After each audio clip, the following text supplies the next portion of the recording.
Good morning, good evening, and good night, superstars. My name is Aaron, and due to a debilitating spine injury, I'm unable to see the color red. And this is the Superpod Saga.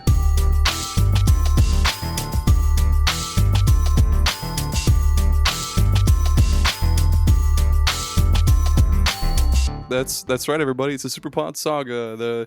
I'm your host, Aaron. This is the show where we discuss a different video game topic each week. And after we're done discussing everything there is about that topic, we'll go celebrate a job well done, a mighty job well done, with some non-alcoholic Jello shots at Applebee's. And if I'm going to Applebee's, I'm getting drunk. I'm sorry. I can't. No one gets drunk at Applebee's. Are you kidding me?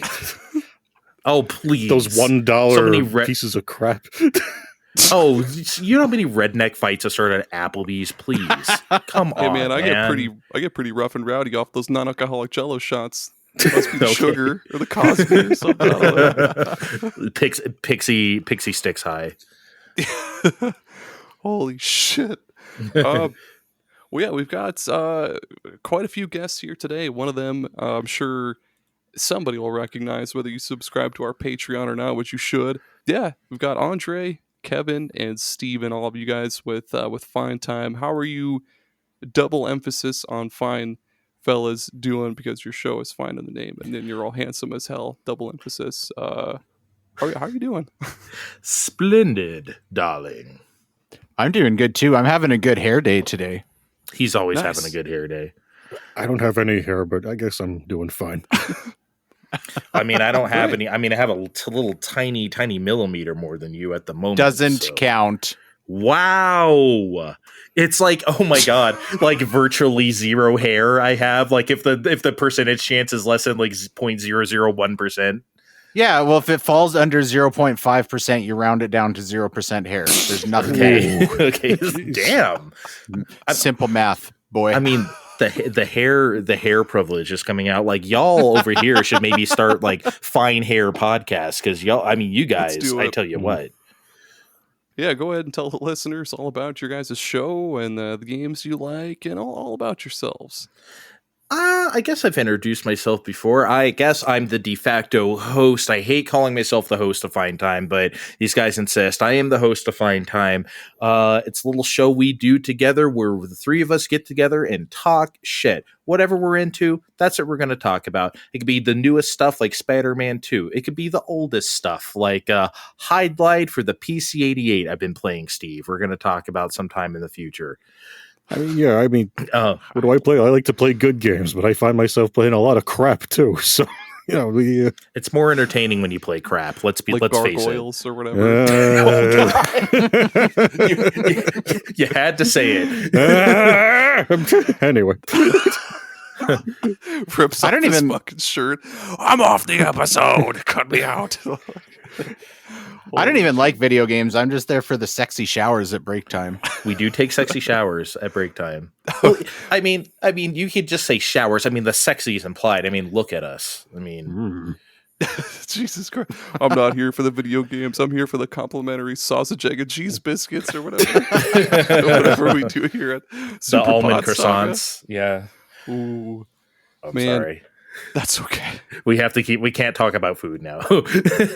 Me and Steve recorded a discontinued fast foods episode that will air probably sometime this summer. Yeah, sometime this summer we're making that. But yeah, I ate KFC literally 90 seconds before I hit record because I knew that shit was going to make me hungry. So I had to eat something. I too ate something somewhere very trashy that night.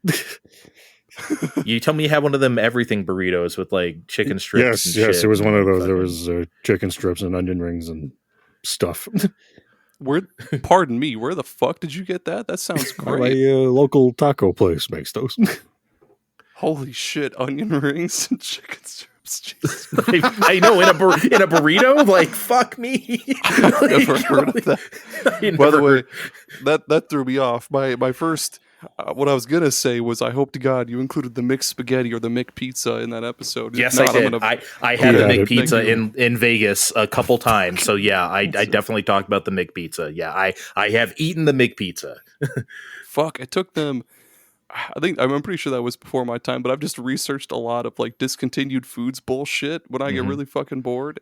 And I remember reading about how it takes them like an hour to make that goddamn thing, but boy, was it good. It didn't take too long. I feel like it was less than 10 minutes. Maybe we were the only jackasses ordering them. I don't know, but like it didn't really take too long. I don't remember waiting a whole lot of time. Fast food time, it might as well be all afternoon. Yeah, I guess so. But like, I don't know. It was fine. We were, and I was like 8, 9 years old back then. When you're a kid, you're liable to be impatient. I didn't feel like, where's my food or something. Like where's fine. my pizza? Where's my pizza? That's how I talked when I was a kid. I'm pretty gullible. Was mixed spaghetti was not a real thing, was it? It was real. It was real. Are you serious? Yeah, dude. It's for sure real. Yep. Remember those like chicken shaker things too? Those were cool. The salad shakers. In the little cup. Yeah, I remember I'm going down the those. fucking rabbit hole. Okay. Oh, shit. Video games, Aaron. Yeah, no more Sona Noah for us.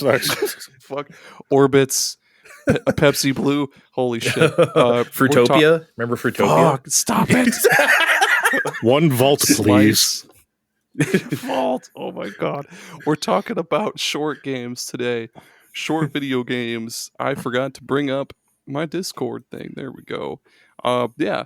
I asked our Discord server a question. I fucking forgot to pull it up beforehand. We'll fill time. Want to get in the shower, guys?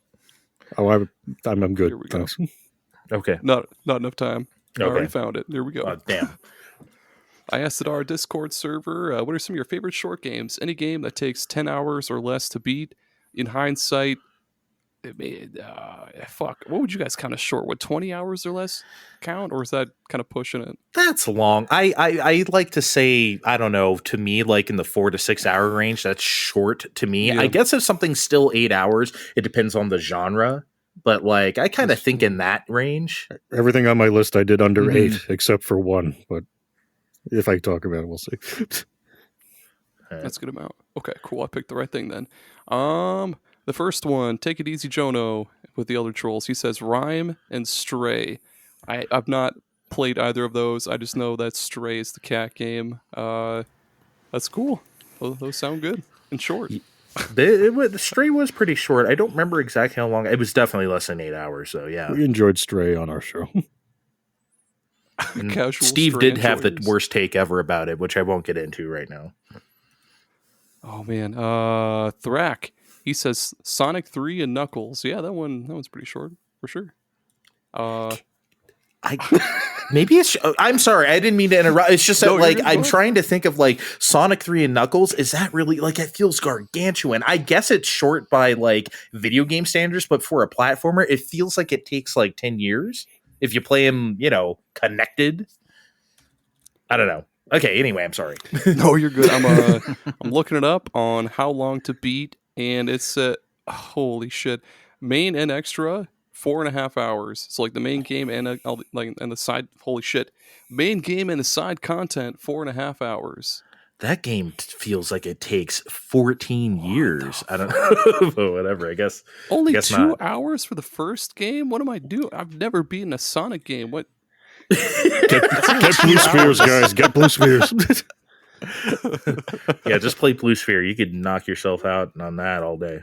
Blue Sphere? The bonus game in Sonic 3 or Sonic and Knuckles where it's like almost like kind of 3D-ish and it's like behind the back and you get the blue spheres. Yeah. Okay, that's cool as hell. Real Dave Jackson, he says Shovel Knight for sure. Hell yeah. I fucking love Shovel Knight. That's a good one. Good pick. Shovel Knight's aight. I love Shovel Knight, but I also feel like I spent a lot more time than I should. I did everything in that game. Well, not every. Well, I didn't do all the achievements because those are masochistic. But I feel like I dug up because it's a shovel. Which all the missing corners in that game. I spent a lot of time in that game showing off to my roommates how quickly I could speed run through the first level. And they were all like, oh my god, it was only like fucking 15 seconds or something stupid. And I was like, yeah, get me a beer or something stupid. And now I fucking suck at Shovel Knight. I couldn't speedrun that shit anymore, but it is good. You lost your Shovel Knight acumen. I did. Even after post nut clarity, I'm still, still not.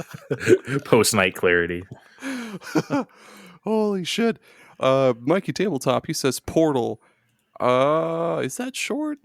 Yeah, I couldn't see that being It's longer than short. 5 hours. I think it's short. I remember watching someone play it in like an evening. I think it's short. Yeah. It is short, and it's a good damn pick. That is a great I still fucking have sounds to like play Kevin Pick. Portal. Don't tell anyone. Never played it. Just watch the person play it. Don't worry, I've never played Portal 2, and everybody gives me shit about it. Like, Tommy used to be like, oh, Aaron, you should... Let's just tell my Tommy voice. Oh, Aaron, you should have played Portal 2. But I haven't ever played Portal 2. You're admonishing Tommy. Grandma Tommy. Holy shit. That was like a Marge Simpson version of Tommy, but... Love it. He would yep. approve. Yeah, but he would. Love you, Tommy. Distorted Rules, he says The Stick of Truth, which, holy shit, yeah, that is short. That's like 10 hours, I think. Is Maybe that less really than that short? I've never played any of those South Park games. Wow, I didn't know it was that short. Come on, how long to beat? 11 and a half hours. You don't have to reassess his assessment. That's I fine. do. I mean, like, No. fine. He's going under judgment now. Put him under the microscope for that one. Yeah. You son of a bitch. If you're wrong. Drake is Beast King. He says Guitaru Man, Sonic 3, Tony Hawk Underground, and Gunstar Heroes. Yeah, those are fucking solid picks. Damn. Yeah, tally number 2 for Sonic 3. Let's see how many more we can get. Nomad Retro Wildlands. He says Journey, Parasite, Eve, and Limbo. Holy shit, Limbo is super short. That's like 3 hours. Is That's Parasite Eve that short? Please Yeah, don't it's look like- this up on how long it is. I just had my cursor on the. I feel it's like it was okay. It was like 20-ish hour. I don't know. Maybe I bumbled around too much. I think it was like 10 or less, maybe. Was it Just the really? story? I'm pretty sure. Maybe we just got lost as stupid teenagers or something when that came out or something. Teenagers. Yeah. I mean, look, I was like, I don't know. What was that, 98? It was like 16-ish. I didn't really have unless I had the right Game Pro, it was going to get a little lost. You had to take 30-minute breaks in between, like walking every so often to just shovel down some like ramen and take a bong hit or something. I don't know what other teenagers did. I That's stayed at home and played Kingdom I mean, Hearts. look, man, that's what we did. No, we were never pot teenagers. We were too bitch for that. But like, yeah, Me too, man. yeah, we were too scaredy cat. Holy shit. Thrak comes back. He says Firewatch, Mario 3, Portal 2, Shinobi 3, Dragon Quest 1, A Short Hike, Hotline Miami, and Her Story. Yeah, I'm sure those. Holy shit. Shinobi 3 is an all-timer. I'm glad to hear that there. That is a game that doesn't get enough respect. Me and Steve love Shinobi 3. We covered it on our Nintendo Switch Online episodes at least once. And we always recommend it when people say, what do I play on there? That's not Sonic or whatever. It's like, dog, play Shinobi 3. It's not Sonic. Yeah. We're almost to the end. Exit, he says Quackshot. And yeah, that game is really fucking good. It's like that fucker is 3 hours.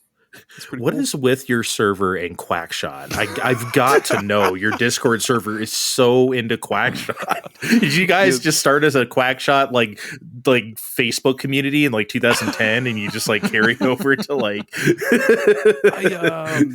I think it started with the Q&A for licensed games. Somebody said Quackshot, and then Thrak and Exit, who is Tony from PlayStation Rumble, they were like, oh, I fucking love Quackshot. Oh, I'm going to play it again. Aaron, you got to play it too. And I was like, okay. And then I got stuck on like the Norse like Viking level and gave up.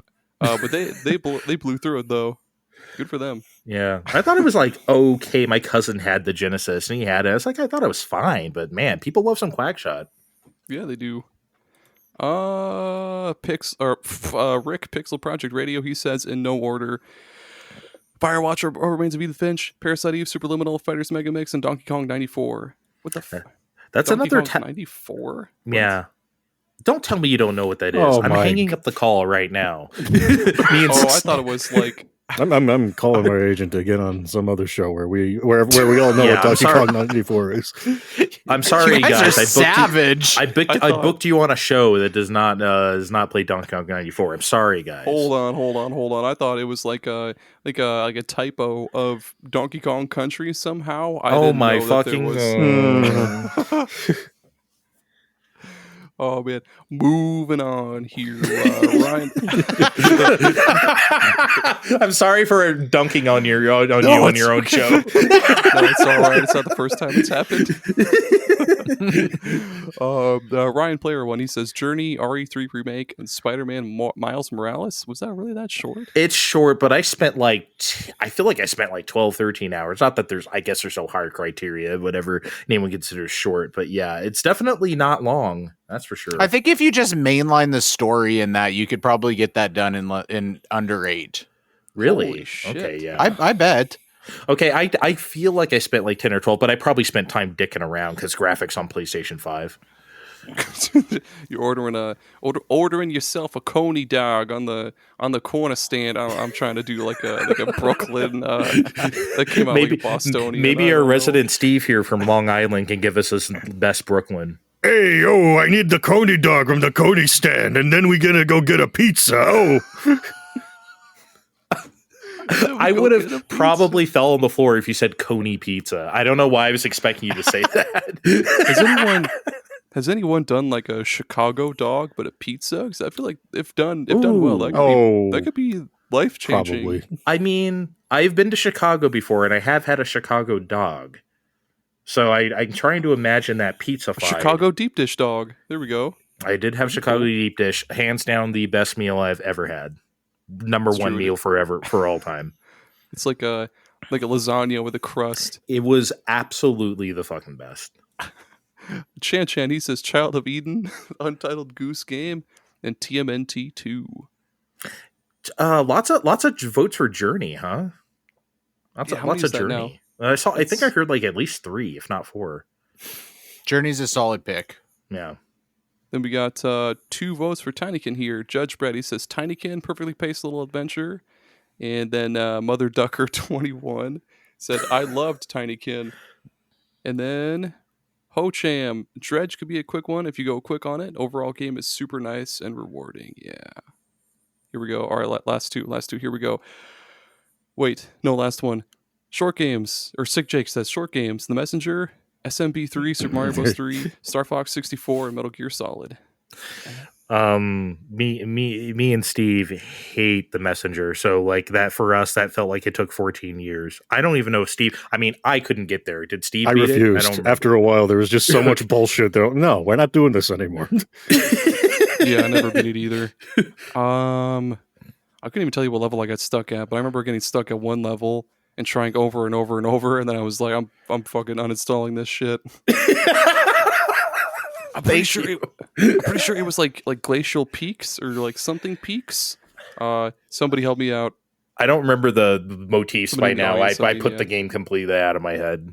I mean, it was fine when it was just levels. Then it becomes a very, very cynical, open experience, and then it's like, come on, guys.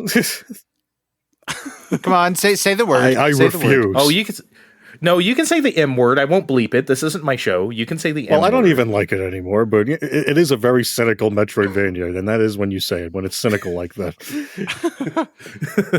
And then they had the Picnic DLC, and I still don't know what that's about, but I'd like to know. Picnic But I also DLC? yeah, they had a Picnic DLC. What the fuck?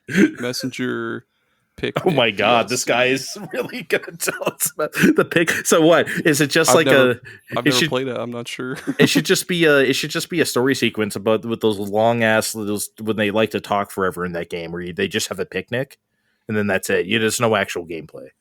Man, I don't know, one of these days we'll see. Maybe one of these days I'll come back to the game just for the picnic.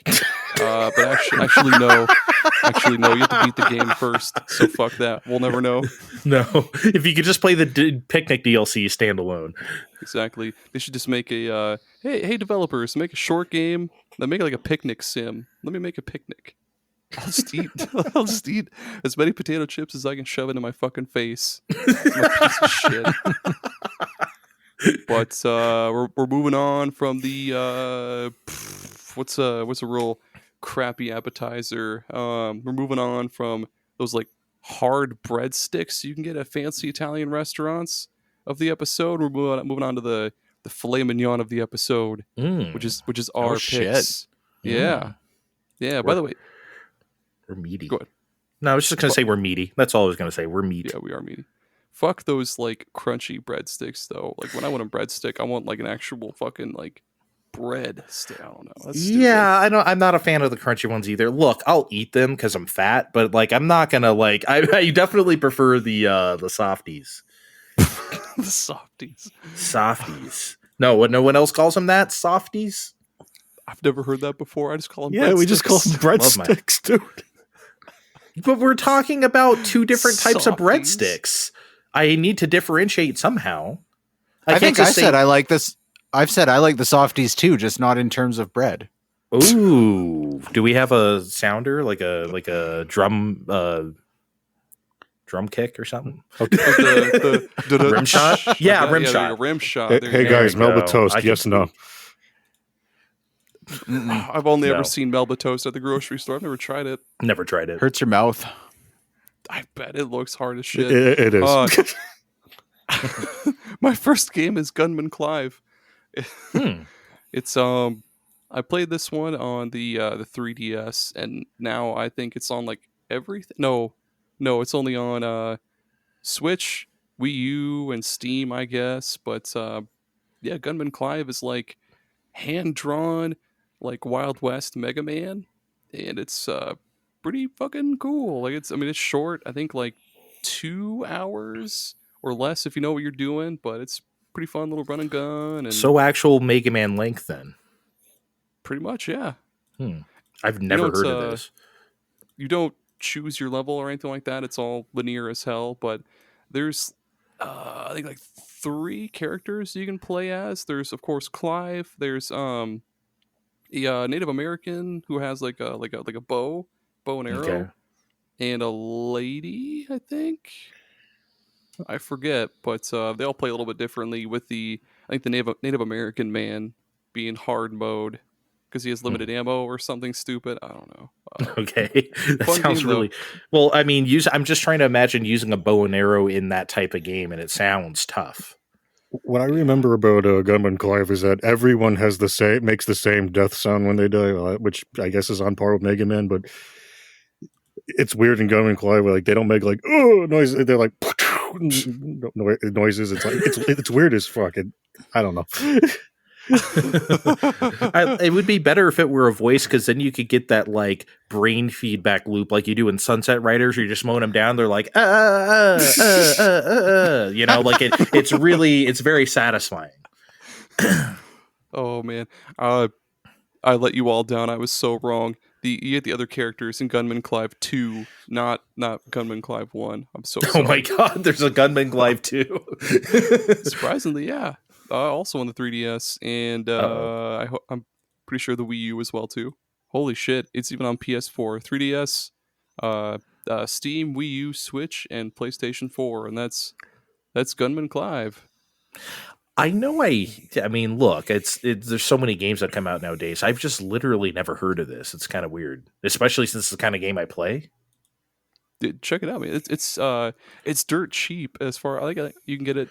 I think you can get the 2 games on Switch for either $5 or less. If you wait for a sale, you can get it for like $1 I'm pretty sure. Perfect. I Sounds think good to me. Gunman Clive was also like notorious for going on sale on 3DS when that was a thing. Yeah, All the time. One of the It was constantly. Yeah. Kind of like how, like on PSN, Ni no Kuni 2 is always like $8, always, and it has been for like it's been 80% off for like 5 years or whatever.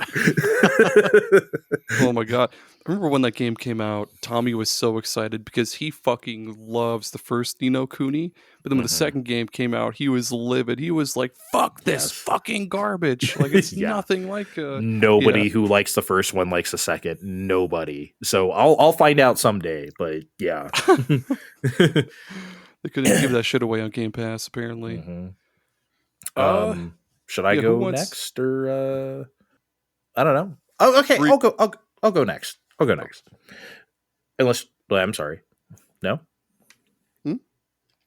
Okay, I'm I was going. gonna say like Oh. 3-way rock paper scissors for it. We have too much lag time for that. Okay, I'll say one. So before the 3 of us became Fine Time, we all used to appear on another podcast.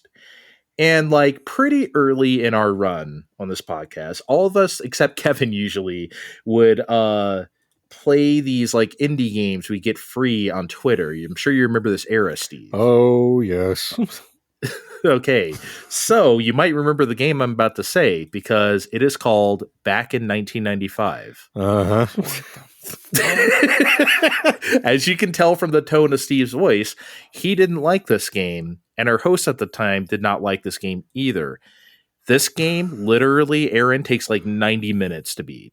No So what it shit. Yeah, what it is like it's like a Resident Evil clone of sorts, but it's not survival horror. Like it's not Dino Crisis or anything. It just has like PS1-ish graphics with like fixed camera perspectives. So it kind of and tank control. So it kind of feels like that kind of game, but it's not. And like it has like, I'm not sure if this was intentional or not, but it has like really bizarre atmospheric music trying to emulate the mid 90s or whatever, like some new age bullshit and like some atmospheric shit. It almost feels like a vaporwave game before that was like really a thing. I guess you could almost kind of consider it one. It's so weird. But again, I'm not sure if whoever made this just did this to the best of their ability and this is what came out, or if they actually tried to craft this look and this feel to it. Anyway, it's really short, and Steve gave up on it, as I said, as you can tell by the tone of his voice. As our host gave up on it. And my argument to them was, I don't think a game that's 90 minutes long can possibly be bad. I think that's what I want to pose to everybody now. Like, is that possible? Like, I guess if it controls so shitty that you can't even get through it or something like that, then sure. But like a game that's just okay, that takes literally an hour and a half, can that possibly be bad? I didn't think so. And that was my argument for like, it's fine to play, I guess. Man, that's a tough question to answer. I mean, you got it for free, so I mean, I guess you're not. Yeah, I guess it's win-win. Mm-hmm. Steve looked like his butthole was clenched the entire time you were talking, so I think based on his reaction that it could have been bad. Probably. There's a bunch of games I've played in that thing. Some were good, but there were a chunk of them where we made a side scroller and all you do is mindlessly hold right to get to the end. And you're done in half an hour. And I won't be talking about any of those today because that's all you did. You hold the button down right. Sometimes you jump. Sometimes you back up left a little bit. Ooh, variation in gameplay. But, oh man, these are... Oh god, there was some real crap sometimes. Yeah, there's some trash. But yeah, I play like I want to say about a year ago now, I was playing through all the Uncharted's, and just because I hate them. I hate those fucking games, Aaron. And so like, and I was playing through them all, and the guys were wondering why I was putting myself through this. I'm like, they're like literally 6 hours. I get it. We were just talking about 90 minutes, but it's like a short game is just so hard. Like, yeah, they're bad, but it's going to be over so fast. I may as well just stick it out. That's just kind of how I feel sometimes, I guess. Well, that's another one Tommy gives me shit for. He says that I hate Uncharted, but I've never played them. Like, why do you hate them? Because they're so cinematic? No, I don't know. I've never played it before. Yeah, I had the same feeling, and my instinct was right. So, but yeah, back in 1995, I don't even know what this game costs. Again, I got it for free, but if you see it for like $5 or less, have a nice vaporwave time for 90 minutes. It's fun. Yeah, it's $4.99 on Switch right now, and you weren't fucking kidding. Yeah, it's got that like 90s PS1 like the jitter look that PS1 has. That's kind of cool. And this man's on a roof. You're on a roof. That's cool. Yeah, cool. That's the 90s for you. Oh, it is. It's fine. It's totally fine for what it is. Anyway, yeah. Back in 1985. I didn't say it was good. Everybody, don't go out there saying you said this game was good. No, it's fine. Nope, it's an experience. All right, who's taking us around the band now? I can go next. I'm planting my flag in Portal as well, and I don't think I need to explain what Portal is to anybody. But the reason that I think that game is so good is the puzzles are when you boil that game down, those puzzles are fairly simple. There's not that many moving parts or things going on there, but it's so inventive and unique. So it's just not reflexive to find the solution to that. I think it's really hard for any game to find a mechanic that's not, to a degree, reductive of something that video games have been doing for years on their own. And that portal mechanic in itself just makes it stand, well above anything else, just in terms of ingenuity for the time that it came out. And it's also got this like morbidity to it, the story and GLaDOS, and it's just, I don't know, it's unsettling even before they try to make it unsettling somehow. So yeah, I'm trying to remember, like I said, it was like 2007 or whatever this game came out on, like the 360 version. I remember watching someone play. Yeah, Orange Box. I remember watching someone play it, and I think, without having played it myself, Kevin, I know exactly what you mean. Like, I felt that exact same way. And yeah, people like the humor, the cake is a lie or whatever. Like, like that's part of it too, and that's like memorable. But like, yeah, the short experience also, like, and this is underrated, it's fun to fuck with. It's fun to just like dick around, and just play with the portals. Like, and you can't, I mean, like, I don't know. It's so unique in that regard that you could just sit there and like, sometimes you don't care if you can beat the game. It's just fun to play. It's fascinating in itself that game isn't just constantly breaking. That's true. Yeah. With those like one of my favorite things to do in that game was, what is it? You shoot one portal at the ceiling and then another, like, in the floor, then you're just perpetually falling. I'm surprised that hasn't caused the game ever to break or like freak out, because like you keep gaining speed, and then of course if you try to step out of there, you're gonna fucking die. I'm really surprised that the character, I guess what little character models they are, don't like freak out when that happens or something. It is true. It's a very stable game in that regard. Totally different thing, but like, I love when games have a unique system that just works. Like Tears of the Kingdom isn't like a complete fucking mess, is incredible, right? Like the fact that the game just works is crazy. Portal was one of those too. Hell yeah. Mr. Dr. Steve. Yeah, guys. I'm sure if you followed us from Fine Time, I'm sure you've all got an over-under. Man, I don't know. Is he going to talk about a Super Nintendo game? Guess what, everybody? I'm going to talk about a Super Nintendo game. Motherfucker loves Super Nintendo. So, it's a great system. Cash in now. Anyway, the game I chose for Super Nintendo, Spanky's Quest. Yes. Now, what do you do in Spanky's Quest? Oh, with the monkey. You are a monkey. Yeah. Named Spanky. So let's get all those jokes out of the way now. Spanking your monkey. No? Okay. And what do? You go through not too many levels of blowing up balls. You bounce a balloon on your head, and depending on how many times you bounce it on your head, it turns into balls, like baseballs and soccer balls and basketballs, and that's how you kill enemies. And you go through trippy looking levels where you fight a apple and a witch, and you get bonuses. And by the time your brain registers that, what am I playing Spanky's fucking Quest for? The game's done. I played. I've seen this in the Super Nintendo Guide a bazillion years ago. I never played it. I played it for the very first time on the Nintendo Switch Online app. I was done in an hour. I had to look up to like, is this all there is? No, I didn't hate it, but I'm like, we're done. Sometimes that's okay. This is all Spanky's Quest has to be. We're a monkey tripping balls and killing everything in sight with golf balls and shit, and that's okay. It's a really good game. We covered this on one of our previous Nintendo Switch Online things. I would love to cover it again because I haven't actually beaten it, because I just played it just to try it for that show, but I need to like play the whole thing. Now that I know it's that short, I feel more incentivized to do so. I was just more floored with how done I was. I guess maybe it's because I'm older. I don't know if I would have. I don't know if young Steve would have been able to finish it in a weekend. He might have, but I don't know. We'll never know. We'll never know. That's not a song. I don't know why I'm singing it. That's not a song at all. Are you sure? I mean, it is a song now because I sung it.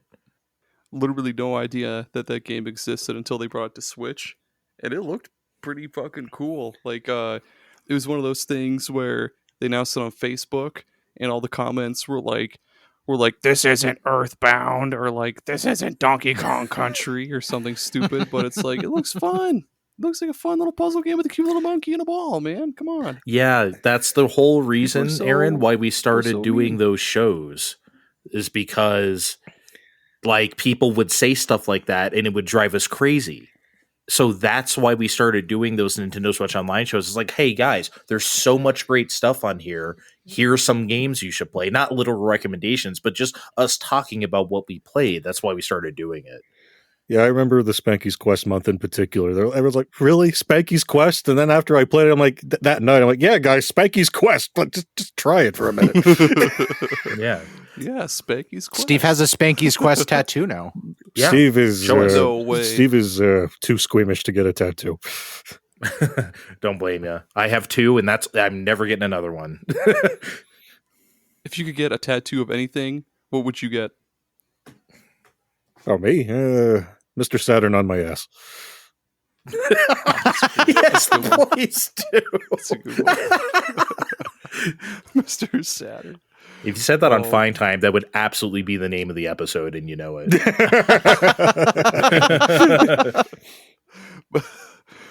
I'm having a hard time choosing. Pick 1, 2, or 3. 2. Two's a good number. 2. Okay, my next game is Wario Land 4. Great I love game. Wario Land. Fuck, it's I think 7 hours. It's not long at all, and it's pretty straightforward. Except the bosses can sometimes chug nuts. I forget which. I think it was the cuckoo clock one, for you to like hit the pendulum and whatever. But no, Wario Land 4 is just it's so good. It's so quick to just run through it and you just collect as much treasure as you can. Jump on that fucking frog totem, run back, and then watch him go wow, and then rinse and repeat until you beat the game, and then beat the final boss, and see if you get the ugly princess or the okay princess or the pretty princess, and then yeah, We've been a world without Wario Land since 2008, and that makes me sad. What did you think of Wario Land Shake It? Because I did not like that game at all. I loved it, but I get why others didn't. I did not like it. It was better never than got to play Master it. of Disguise, not a Wario Land game, but Oh, Jesus Christ. what a mess that was. Yeah. have you guys played Pizza Tower yet? I haven't. Not yet.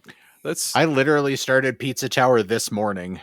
no shit. That's basically Wario Land 4, but like on crack. Yeah, I love Wario Land 4. It's my favorite Wario game for sure. It's crazy fun. Should I go next, I guess? Or Yeah. I'll go. Okay. So, everyone has those games that they get for a Christmas or a birthday or something as a kid because your parents have no idea what they're looking at on the video game shelf, right? So they just pick something that has a cool box art that they think you might like, right? They don't know what they're picking up, right? And so one of mine for this is for Christmas 91. We already had the Super Nintendo. We got it a couple weeks after it came out. And all I had was like Super Mario World for like 4 months, and that was fine with me. That was totally okay, man. I found all 96 exits in that game by just playing the game for 4 months. Christ. Yes, I did. I was that kid. And anyway, I loved it. And then, Christmas rolls around and I'm ready for new games. And my mom got me 2 Super Nintendo games at Christmas. One of them was Ultraman. Shit, I fucking loved Ultraman already on TV. So having the game was great. It wasn't even that great of a game. It was just, Ultraman. Holy shit. They even did a Mode 7, Ultraman grows. They even did the Mode 7 where the model goes like way into this. It was so cool. Hell yeah. Anyway, it was so fucking rad. Anyway, a second game she got me was something called HyperZone. HyperZone is a rail shooter, a Mode 7 rail shooter by HAL Laboratory. This game is ridiculously obscure for I cannot imagine why this didn't catch on or anything. It looks incredible. All 8 stages have a crazy different motif. It's so cool, and I don't understand why I didn't catch on. I didn't know it was like so obscure until like I got to be an adult. It's like, oh yeah, remember HyperZone? The fuck you talking about, bro? I've never met another person who has played this game. And like I said, it's by HAL Laboratory, and you'd think it would be popular, but it wasn't. Anyway, the Mode 7 effect is incredible. Like I already said, the theming is fantastic. It has a killer soundtrack by Jun Ishikawa. Jun Ishikawa would obviously go on to do Kirby games and become famous from that. But before that, he worked at HAL Laboratory and just did the games that they were making. One of them is HyperZone. And man, if you like Kirby music out there, go play HyperZone or at least listen to HyperZone. You will hear it. You will hear it. It's not like Kirby music, but you will hear splashes of, oh yeah, that's that guy. You know, it's one of my absolute favorite SNES soundtracks. I may or may not have asked a fiver seller or two to make music like it for Fine Time. That's just a rumor though. I've never done that before. And more important to the topic today, HyperZone is like 30 minutes long. Because like I said, it's a rail shooter. It's a rail shooter. So it's like Star Fox or it's like Panzer Dragoon. It's short by nature. You know, it's so much fun. I played HyperZone so many times for score play, and it's cool to play it for score play too, because once you hit a score threshold, it upgrades your ship. So it's not just, you know, like E-peen. Like you are incentivized to get a high score because you will get better ships.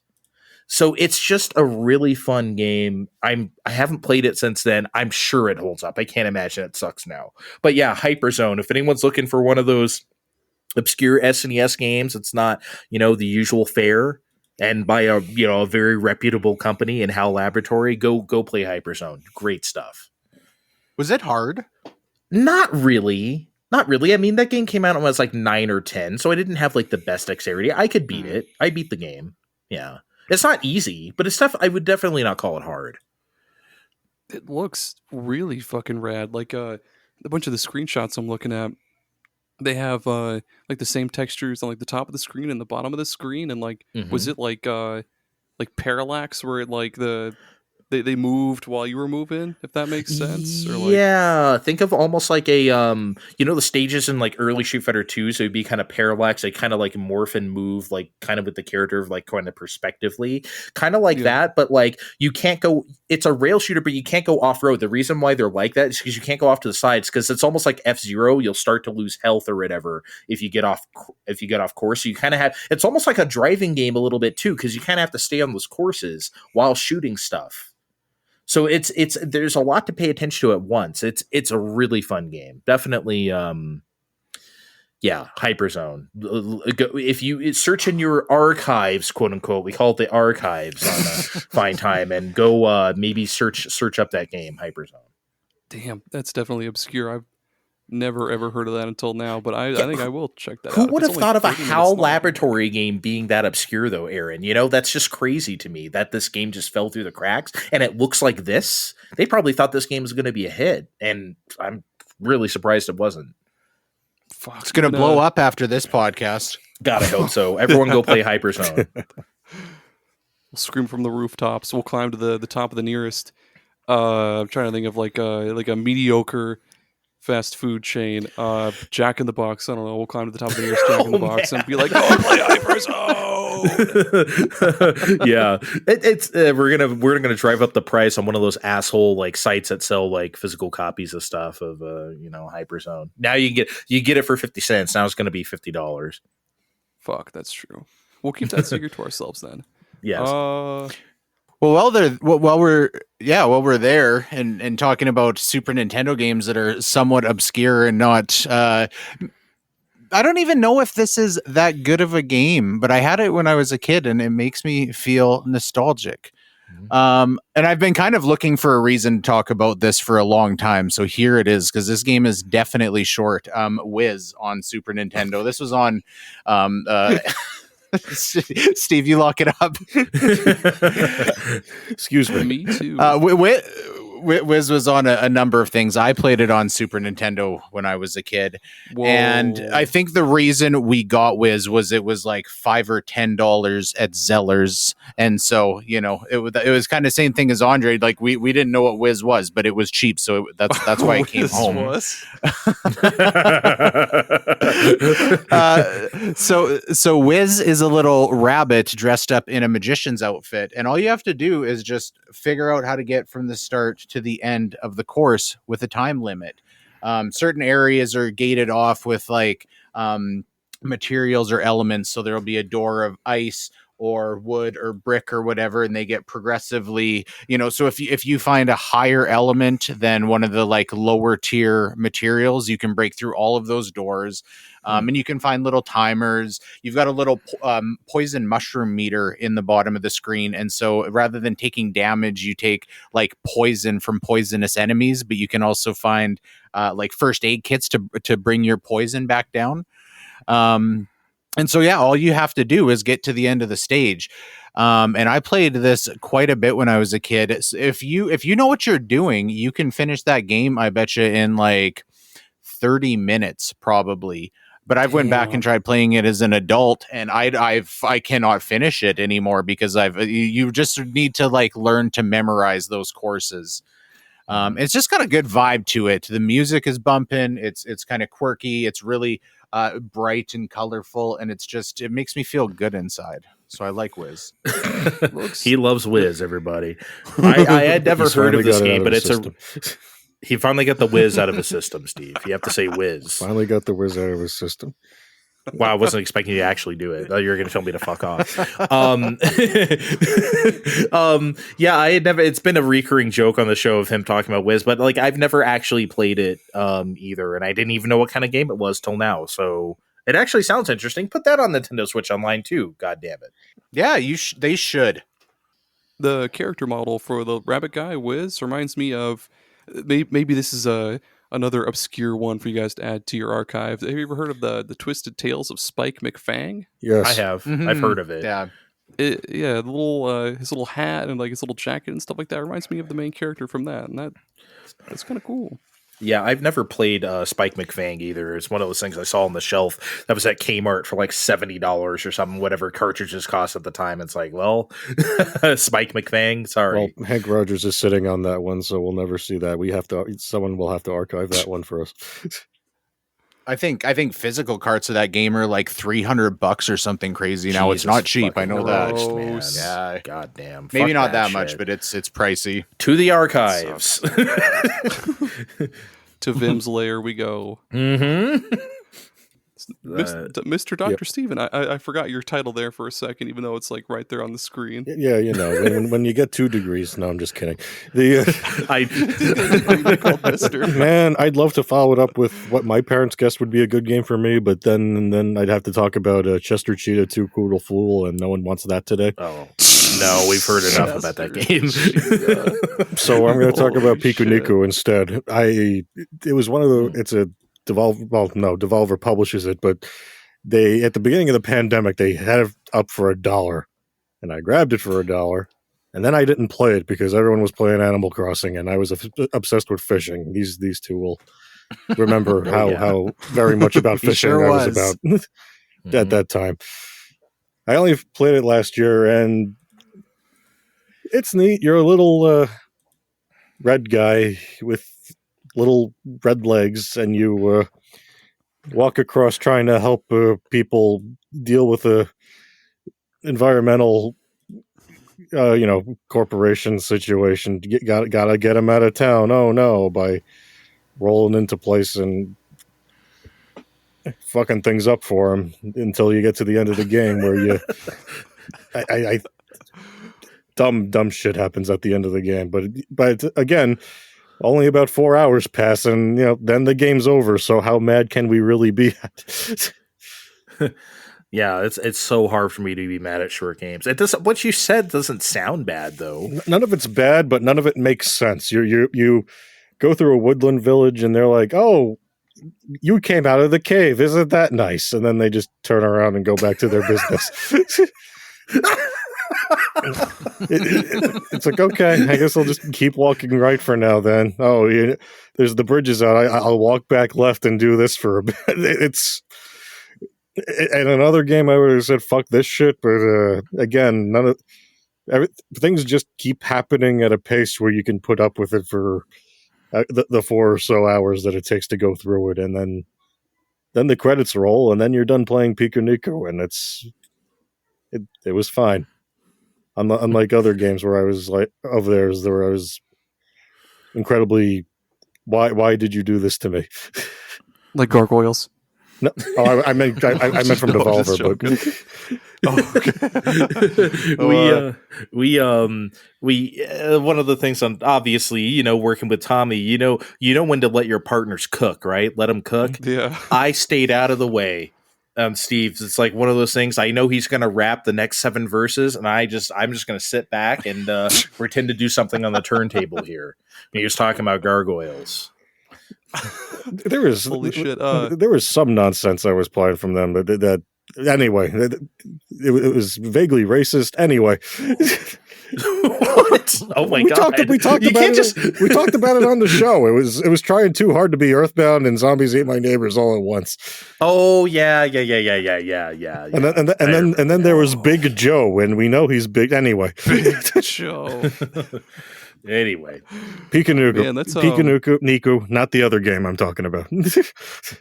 Pikuniku, it's okay. I don't know. I mean, that game's got overwhelmingly positive reviews on Steam. In fact, I'll read some of these reviews, if you want to call them that. The first one says he walk, and that's it.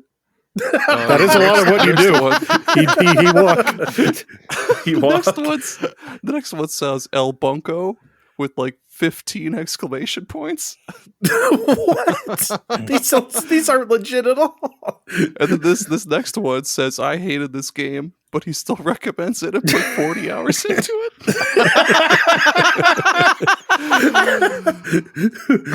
Oh man, people will do that, right? Oh man, I played this RPG for 150 hours. It sucks or something. It's like, well, what? Fucking good. Even I'm not that masochistic. Jeez, I love Steam reviews. Steam reviews are so El good. Bunko, dude. he walk. I thought you were gonna say like. I swear, I thought you were gonna say like he protect, he attack, or something. Like he doesn't do those things though. He just walks. He walks. Sometimes he roll, but he walk and he roll. Oh man, should we take an ad break? Sure. All right, we'll be right back.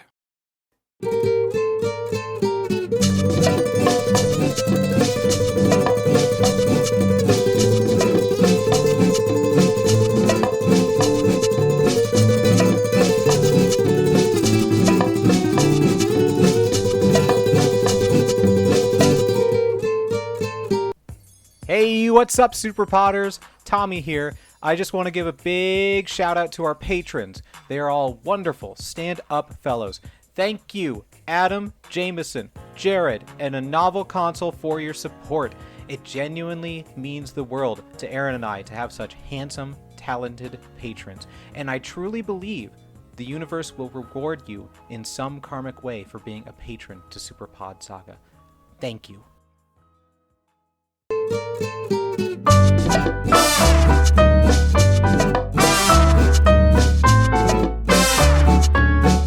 It's really important to stay hydrated. They say to drink 8 to 10 cups of water per day to stay properly hydrated, but sometimes that can be difficult to do and completely inconvenient, and most of us don't feel like carrying a gallon of water with us at all times. But that's where Liquid IV comes in. Liquid IV is the category-winning hydration brand fueling your well-being, and their hydration multiplier is the one product you're missing in your daily routine. In just one stick, you get 5 essential vitamins and 2 times faster hydration than water alone. Use it first thing in the morning, before a workout, when you feel run down, after a long night out, or on long flights. Man, in Iowa, the summers can be brutal. 90 degrees and tons of humidity, and that just saps the energy and water right out of your system within just a few minutes. Luckily, Liquid IV hydrates 2 times faster than water alone, with 3 times the electrolytes of traditional sports drinks. It's very important to replace those electrolytes, you know? And I just love how quick and easy it is to use Liquid IV. You just get 1 packet and a bottle of water, and you just pour that packet into the bottle of water, shake the heck out of it, and bam, you are good to go. Since using Liquid IV, I felt way more alert, active, and just plain better versus drinking water alone. My favorite flavors to go to are the Yuzu Pineapple Energy Multiplier and the Tropical Punch Hydration Multiplier. I can't get enough of those ones. And what makes them even better is, like I mentioned earlier, they're packed with 5 essential vitamins like B3, B5, B6, B12, and vitamin C. And again, 3 times the electrolytes of traditional sports drinks. And they're non-GMO and free from gluten, dairy, and soy, which is just great. So you can get 20% off when you go to liquidiv.com and use code SUPERPODSAGA at checkout. That's 20% off anything when you shop Better Hydration today using promo code SUPERPODSAGA, SUPERPODSAGA at liquidiv.com. You have a great one, superstars.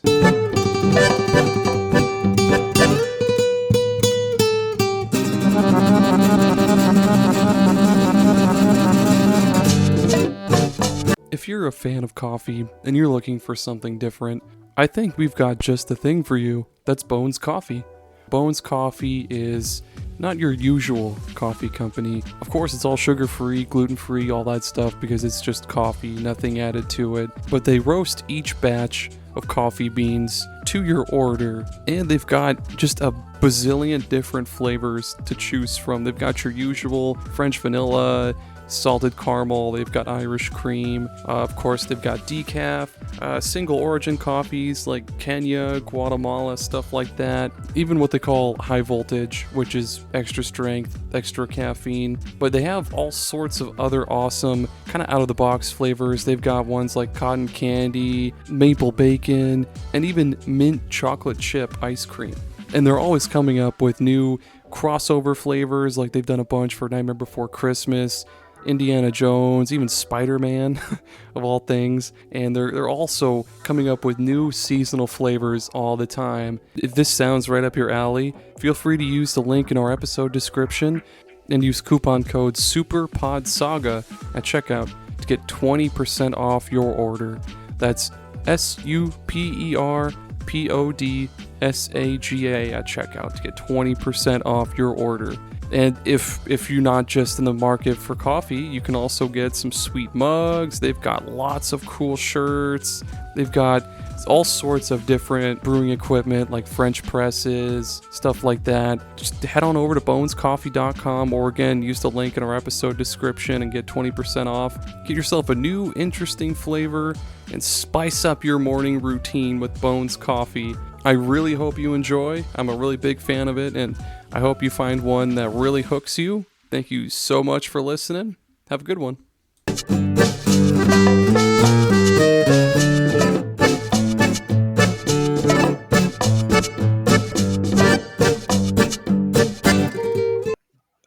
Comically oversized, way too big, cartoonishly wooden mallets. Comically oversized, way too big, cartoonishly wooden mallets. Comically oversized, way too big, cartoonishly wooden mallets. I'm never doing that again. Holy shit.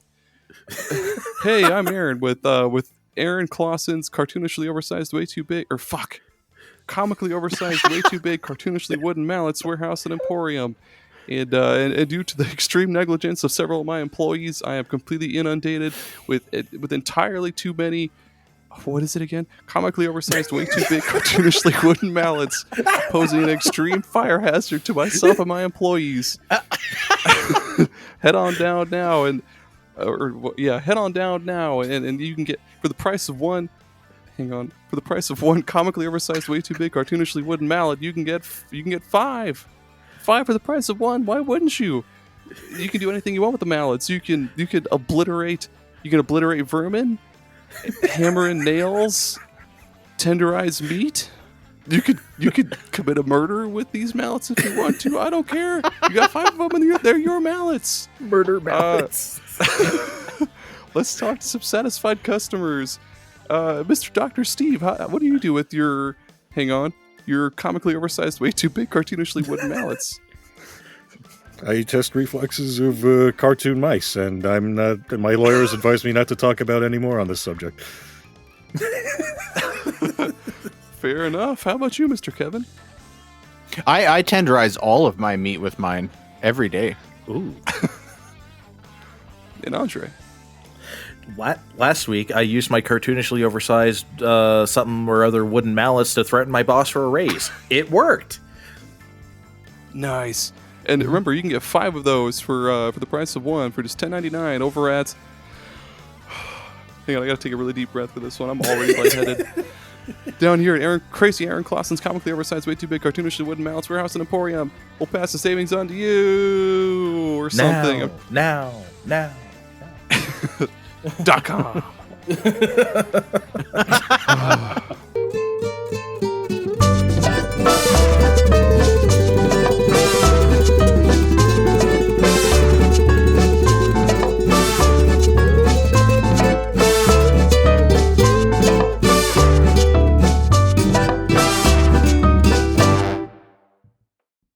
Okay, we're back.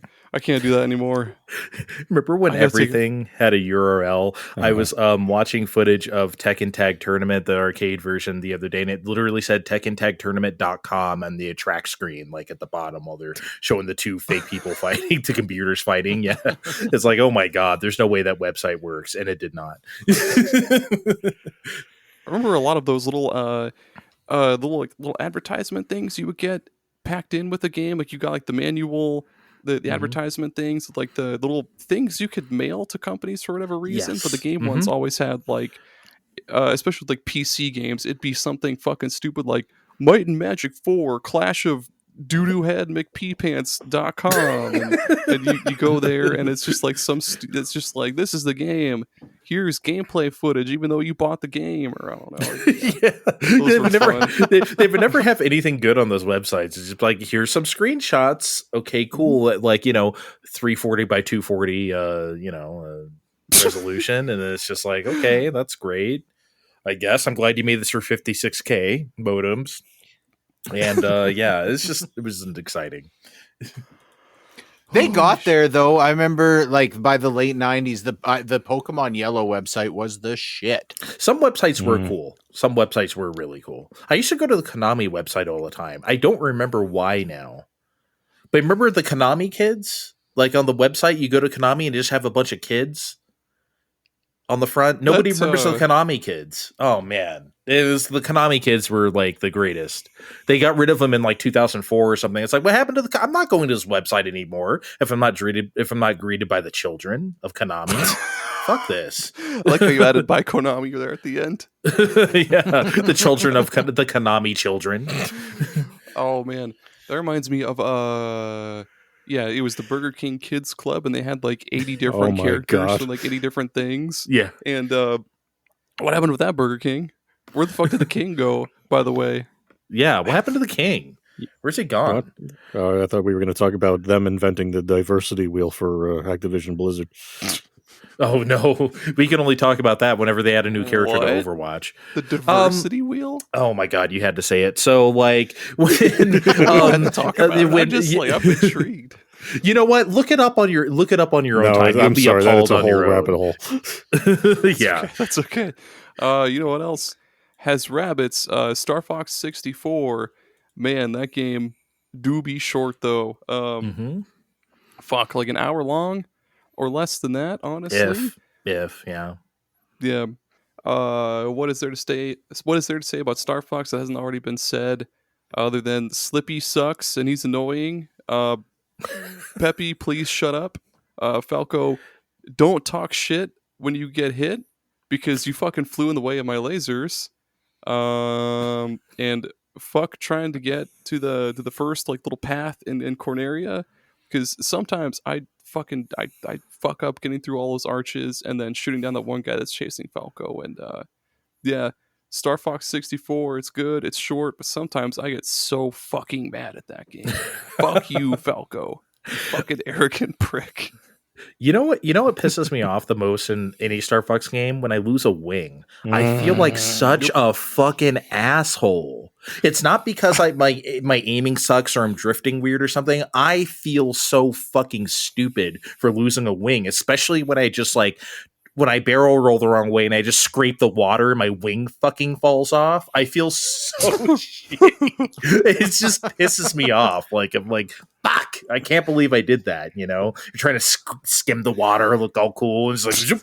Nope, you don't have a wing anymore, bitch. A while ago, I was playing the Japanese version because of another show we were doing, and I did the hard route. I made it all the way to the end to harder Star Wolf, and the first thing those assholes did was cripple my wings. I'm like, well, at least they're equally shitty now. It was like 1:30 in the morning, and I'm like, I am gonna lose all 9 of my lives here.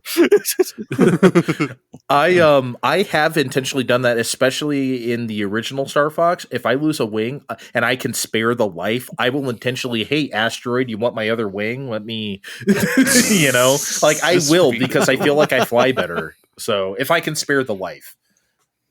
It reminds me of, have you guys ever played Star Fox Assault on GameCube? I have. Yes. Oh yeah. Loved it. Mm-hmm. My friends and I used to play the multiplayer religiously, and I remember we would always fly like really close to each other and try to clip off each other's wings if you were flying around in the R wing, and then like once you lost one wing, that was it. It would just spiral and like fucking crash into the earth, and your character would just be like and then jump out, and then you were on foot and screwed. Yeah. It's what a fun game. I didn't really play the multiplayer, just played like the single player campaign. I think that game's underrated. I don't know what people want at it. I really love Star Fox Assault. Bitchin' music. That multiplayer was fucking good. Oh, yeah, the it music. had fucking great music. Star Fox 64, most quotable game of all time. I feel like Possibly. I say more things from that game than I do any fucking game ever. Like personally. That seems right, because you got dual barrel roll. What was the fuck is that one that like that Falco says fucking immediately? Oh gee, I've been saved by Fox. How swell or whatever. Everyone knows my favorite. Cocky little freaks. I feel like Macbeth with the train is just quotes start to finish. Oh yeah. Step on the gas. Here you go. Yeah, here you go. That's the one I remember. Here you go. Whoa, step on the brakes. I can't stop it. I can't stop it. That's great. You know what me and Vin's favorite is? For some reason, I don't know why. Keep shooting. We've got lots of torpedoes. I don't know why we love that. We still say that to this fucking day. It's so, I don't know why we think that's funny, but we do. One of my favorites is the merchant guy from Symphony of the Night. Whenever you buy something, he's like, "Hey, thank you." It's very weird. You can't tell if he's like. It almost sounds kind of sarcastic, like "I ripped you off, bitch," but it's like not really. I don't know. He sounds kind of frail too. I don't know. It's funny. Yeah, it's fun to spam though. That's the fucking best thing ever. It's just like 14 overlapping. Did you play? Shit, did you play Bloodstained? Ritual of the Night? I started a little bit of it, but then it left Okay. Game Pass, unfortunately. Oh, there's a lady that me and Steve like in that game where she gives you side quests about like avenging people who are dead. Yeah. Every time you take a quest from her, she ends her sentence with "Kill those murderers dead." Every single time. So you hear that like 20 times or whatever in the game. Kill those murderers dead. You don't expect her to say it that like with that much vitriol or whatever. It's so good. I love when people say like kill something dead, because it just feels like a not like a double negative, but like I can't think of the good word for it. Like it reminds me of the movie Kung Pao Enter the Fist, where the main bad guy Betty, he's like, I'll kill him dead, like with a rock or a stone or something. Yeah, what a great movie. I have seen that. What game were you killing with a rock next, Andre? Well, I got one more here. And so I was a bit late to the PS2 party. Like, I didn't get one till like Christmas 2003. And like all my friends had a PS2. So I was playing PS2 games the whole time, of course, but I didn't have one to call my own until later.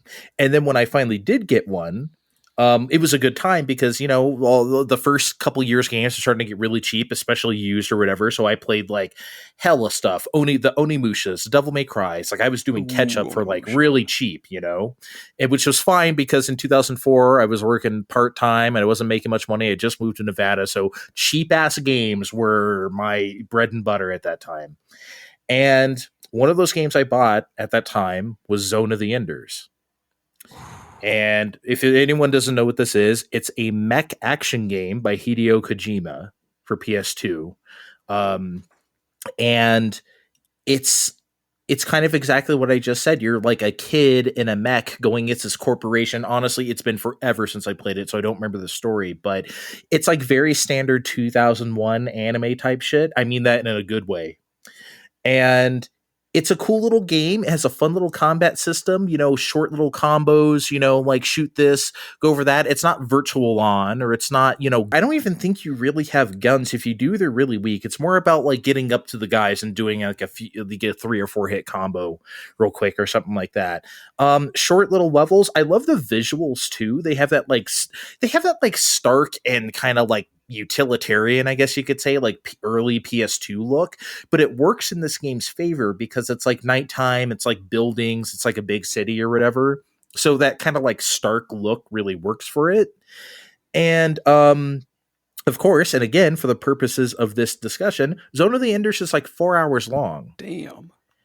And yeah, and more than that, the story doesn't really resolve much or really like complete itself because there was like a sequel that came out like not even 2 years later, which kind of completed the thing.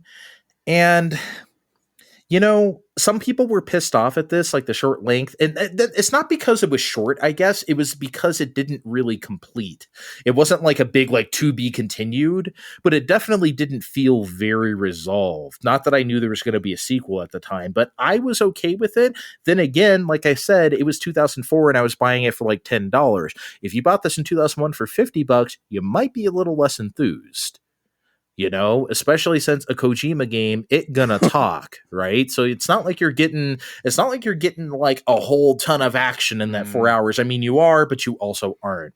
So like, it was interesting. I thought it was cool. The sequel is like even cooler. You fight the fucking Vic Viper for some reason, Aaron. I don't know why, because Konami.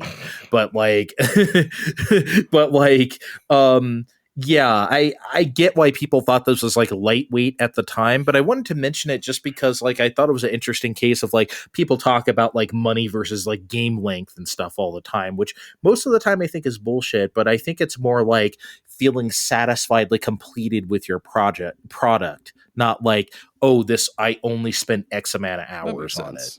I guess. I feel like that's a distinction, yeah. Anyway, yeah, Zone of the Enders, one of my favorite short games. I like that you brought up Vic Viper because funny, like, stupid Yu-Gi-Oh fact, they made a fucking Yu-Gi-Oh card for it. Because, I mean, Konami makes Yu-Gi-Oh, but yeah, there's a whole line there's a of Vic them. Viper card. There's Steve's a Yu-Gi-Oh person, yeah.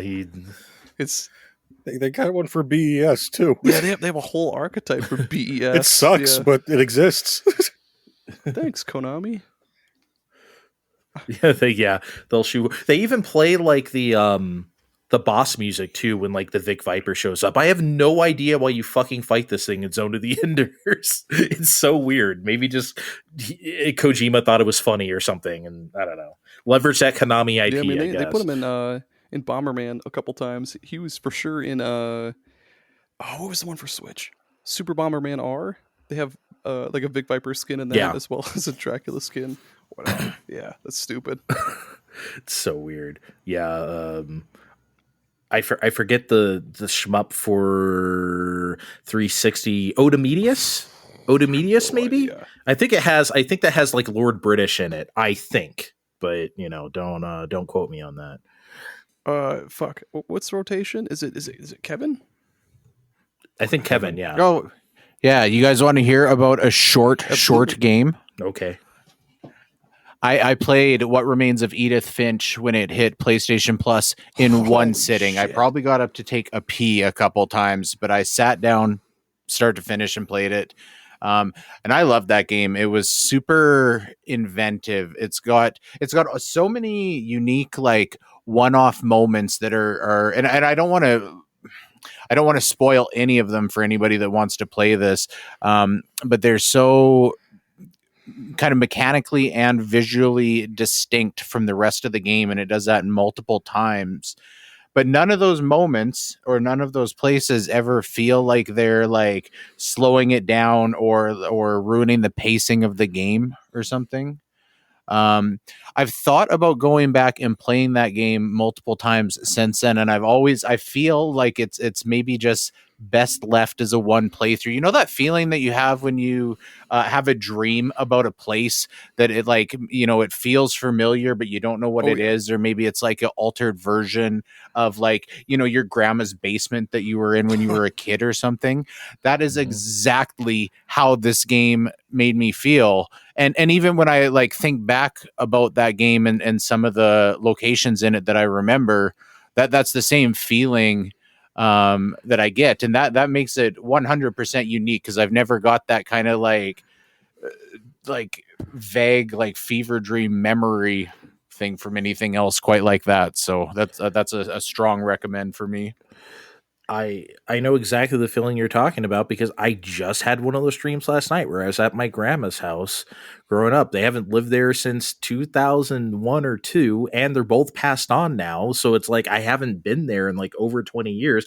I will still occasionally have a dream about that place, you know, and it's not exactly the same, but it's the kind of how your brain remembers it. I know exactly what you mean. Yeah, it's like the upstairs is the same, and then you go into the basement, but it's like 8,000 square feet and filled with couches. Yeah. Mm-hmm. Holy shit. Yep.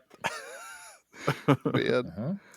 I've been meaning to play that game, by the way. Yeah, What me Remains of too. Edith Holy Finch. I've been saying that for years, but I've got to get to it. Yeah. Yeah, well, if you've got like 2 to 2.5 hours sometime, you can burn through it. Holy shit. I've never played that game before, but I know Tommy has, because he's all about those types of games.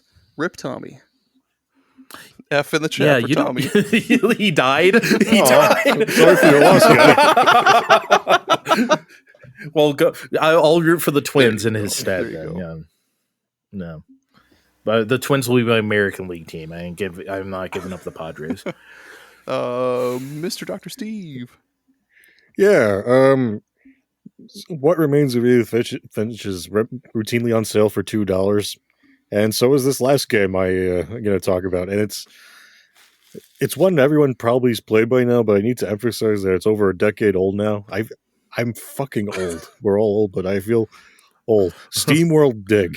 I have that shit on everything. I got it on 3DS. I got it on Wii U. I got it on Switch. I probably have codes sitting around when they were flinging them, giving them away.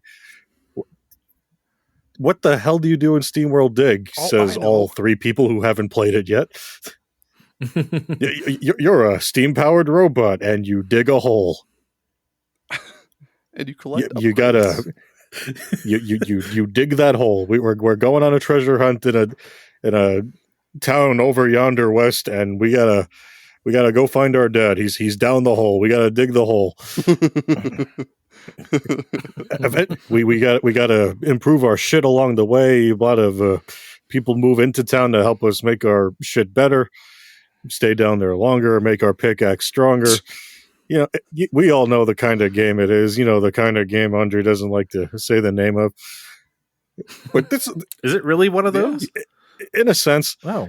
But it's not that long at all. But because you go down the hole. Sometimes you poke yourself in a cavern in the hole. You get a new ability. You go on the top, and then you keep giving all your ore away to buy more shit.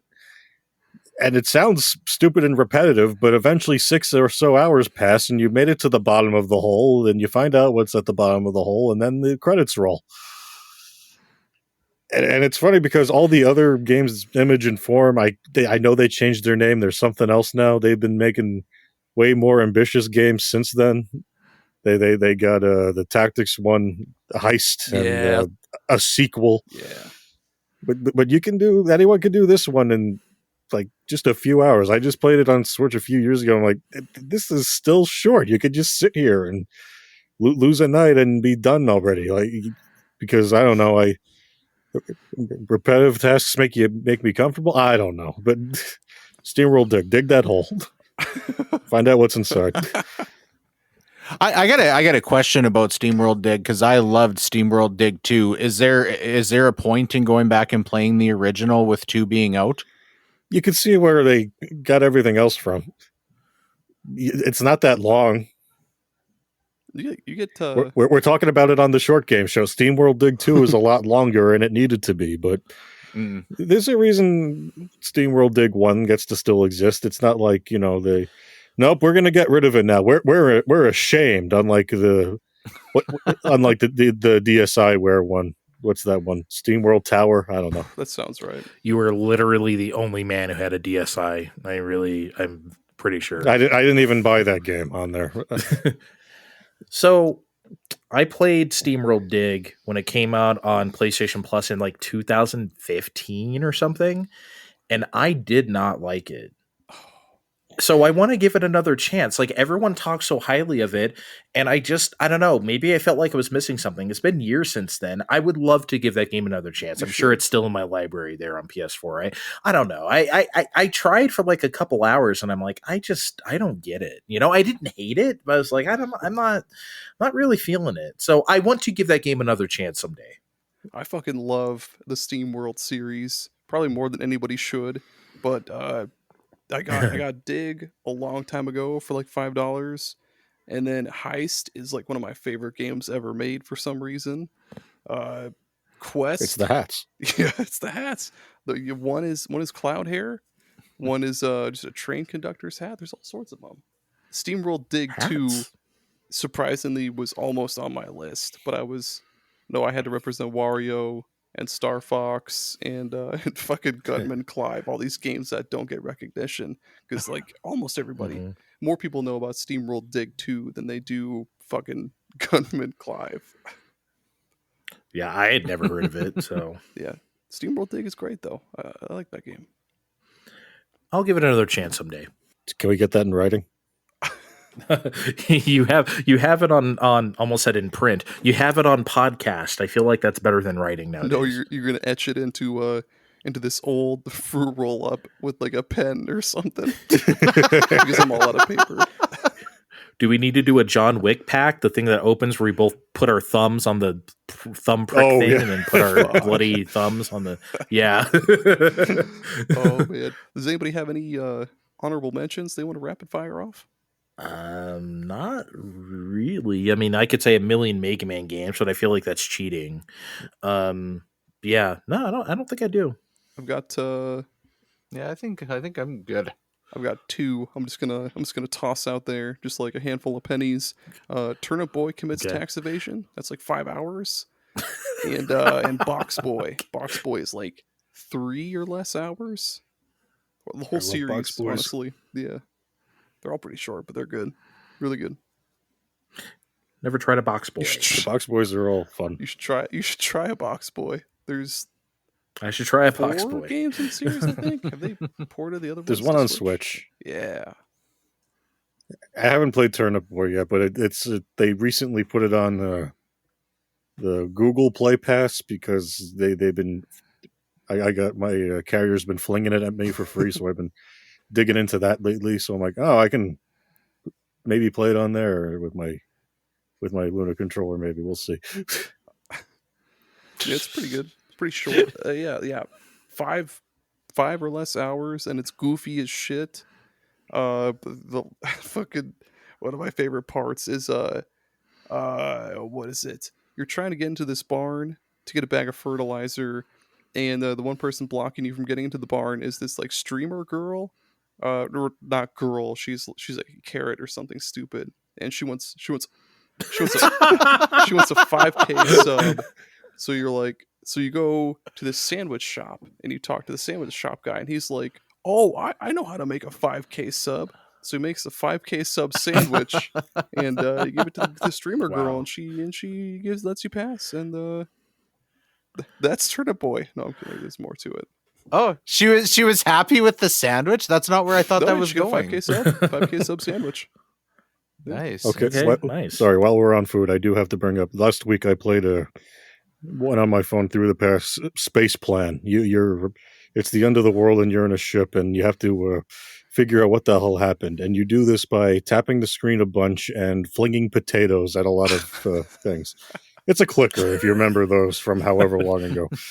But Devolver published this version, and so you get a bunch of trippy versions where you end and restart the universe by basically converting joules or kilowatts or whatever the unit of power is into potatoes. You buy lots of potatoes with your power, and you're just like you're literally throwing potatoes at the problem and hoping it works. You're done with it in about a day of waiting and passing and waiting for more power to load up. Jesus Christ. I mean, look, a lot of problems can be solved with potatoes. Let's be That's real. what I said. I mean, this makes know? more sense the more potatoes I'm flinging at this. You can't get greener than potatoes. Potatoes are That's good. green energy. Steve, I think you just make video games up sometimes. I'm pretty sure. Oh, Kevin. Can you imagine? I don't know why I'm thinking of this. Like, if you put like potatoes through a juicer, like potato juice, like how starchy it would be, and like Only starch would just- have more I starch. don't think we need to talk about that. Potato juice, yum yum.